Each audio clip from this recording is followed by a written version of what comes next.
माता वैष्णो देवी के दरबार जा रहे भक्तों पर आया संकट, बादल फटने से 30 तीर्थयात्रियों की हुई मौत। जम्मू कश्मीर के रियासी जिले में श्री माता वैष्णो देवी मंदिर मार्ग पर भूस्खलन के बाद कम से कम 30 लोगों की मौत हो गई और 14 अन्य घायल हो गए। वहीं बुधवार को जम्मू संभाग की सभी नदियों और कश्मीर में झेलम नदी का जलस्तर बाढ़ के स्तर से ऊपर बह रहा था।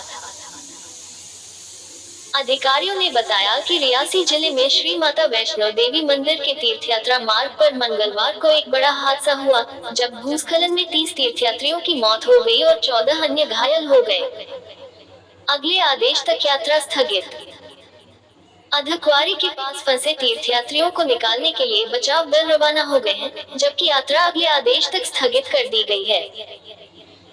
हादसे में बाल बाल बची एक चश्मदीद ने बताया, मैं दर्शन करने के बाद पहाड़ी से नीचे आ रही थी, तभी लोग चिल्लाने लगे। मैंने पत्थर गिरते देखे, मैं सुरक्षित जगह पर पहुंची, लेकिन घायल हो गई। उन्होंने बताया कि इस दौरान हर तरफ अफरा तफरी मच गई थी। कई घरों में घुसा पानी। किश्तवाड़ जिले की वारवान घाटी के मार्गी इलाके में 2 बादल फटने से अचानक बाढ़ आ गई, जिसमें कम से कम 10 घर, 300 कनाल से ज्यादा फसलें, पशुधन और एक पुल बह गया। रिपोर्टों के अनुसार लगभग 60 घरों में पानी घुस गया है, जिससे प्रभावित परिवारों को पास की पहाड़ियों पर तिरपाल के तंबुओं के नीचे शरण लेने के लिए मजबूर होना पड़ा है। वारवान और मारवाल की जुड़वा घाटियों में फोन कनेक्टिविटी लगभग न के बराबर होने के कारण स्थानीय लोग तत्काल बचाव और राहत सहायता की मांग करते हुए संकट संदेश भेजने में कामयाब रहे।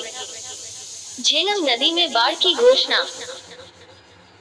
उधमपुर में तवी नदी सुबह 6 बजे 36.1 फीट पर बह रही थी, जो निकासी स्तर से लगभग 13 फीट ऊपर और 2014 की बाढ़ के दौरान दर्ज किए गए अब तक के सबसे ऊंचे स्तर से 4 फीट ऊपर है। सुबह 5.30 बजे अखनूर में चिनाब नदी 43 फीट पर बह रही थी, जो निकासी स्तर से 1 फीट ऊपर है। अधिकारियों ने घाटी में झेलम नदी में बाढ़ की घोषणा कर दी है, क्योंकि आज सुबह श्रीनगर के राम मुंशीबाग में नदी खतरे के निशान से ऊपर बह रही थी। सभी स्कूल कॉलेज बंद। जम्मू शहर के सभी निचले इलाकों में पानी घुस गया है, जिसमें जम्मू रेलवे स्टेशन का पार्किंग क्षेत्र भी शामिल है। श्रीनगर जम्मू राष्ट्रीय राजमार्ग, श्रीनगर लेह जम्मू पठानकोट घाटी से किश्तवाड़ जाने वाला सिंथन दर्रा और गुरेज जाने वाला राजदान दर्रा भी खराब मौसम के कारण अवरुद्ध हो गए हैं, जिससे भूस्खलन और ताजा बर्फबारी हुई है। जम्मू जिले में बाढ़ राहत से जुड़े संस्थान